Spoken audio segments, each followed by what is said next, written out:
అన్ని వర్గాల అభ్యున్నతికి కాంగ్రెస్ ప్రభుత్వం కృషి చేస్తోందని మల్కాజ్గిరి మాజీ శాసనసభ్యులు మైనంపల్లి హనుమంతరావు టీపీసీసీ రాష్ట్ర కార్యదర్శి గజ్జల కాంతంలు అన్నారు.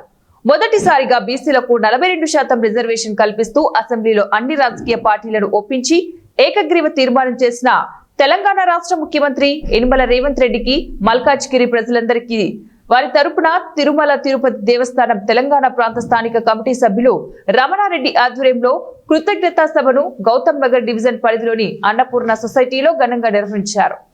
ఈ కార్యక్రమానికి మాజీ ఎమ్మెల్యే మైనంపల్లి హనుమంతరావు మరియు టీపీసీసీ రాష్ట్ర కార్యదర్శి గజ్జల కాంతంలు ముఖ్య అతిథిగా హాజరయ్యారు.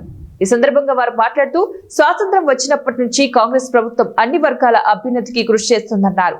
బీసీలకు 42% రిజర్వేషన్లు కల్పిస్తూ అన్ని పార్టీలను ఒప్పించి ఏకగ్రీవంగా రిజర్వేషన్లు కల్పించిన ముఖ్యమంత్రి రేవంత్ రెడ్డికి కృతజ్ఞతలు తెలిపారు.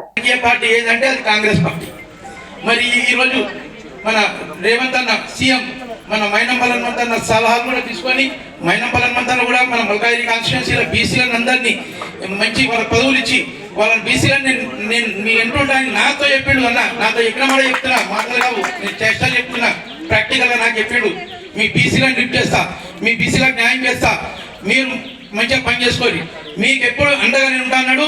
మరి ఈ రోజు అన్న నిజంగా మీకు పాదాభివందనం, చాలా థ్యాంక్స్. మన బీసీ పిల్లలందరూ గర్వపడే విధంగా తీర్మానం చేసి ఇవాళ ప్రవేశపెట్టి అందరికీ జంతర్ మంత్రి గారు ధర్నా చేసి లేకుంటే ఈ దేశ ప్రధానమంత్రిని కానీ అక్కడ కేంద్ర మంత్రులు కానీ ప్రతిపక్ష హోదాలో పోయి కలిసి మాకు యూరియా రావాలి, మా వాటా మాకు ఇవ్వండి, మా రైతులకు వచ్చే వాటా మాకు ఇవ్వండి అని చెప్పి మాట్లాడారా? అక్కడ మాట్లాడరాట. ఇక్కడ మన పార్టీని, మన ప్రభుత్వాన్ని, మన ముఖ్యమంత్రిని బదిలీ చేసే కార్యక్రమంలో వాళ్ళు ఉన్నారు. మరి వాళ్ళకు ఇంత అవగాహన లేకపోతే ఇంకేం చేస్తాము? 10 ఏళ్ళు పరిపాలించిన వాళ్ళకి అవగాహన లేదు.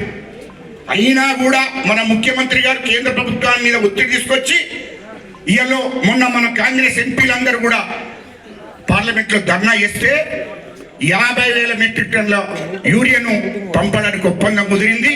దానికి 35,000 మెట్రిక్ టన్నుల యూరియాను పంపించారు.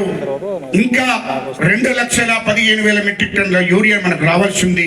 అది కూడా ఖచ్చితంగా అది పంపించేదాకా మన ప్రభుత్వము, మన ముఖ్యమంత్రి గారు కేంద్ర ప్రభుత్వం ఒత్తిడి తీసుకొచ్చి రైతుల సమస్యలను తీర్చడానికి సిద్ధంగా ఉన్నారు.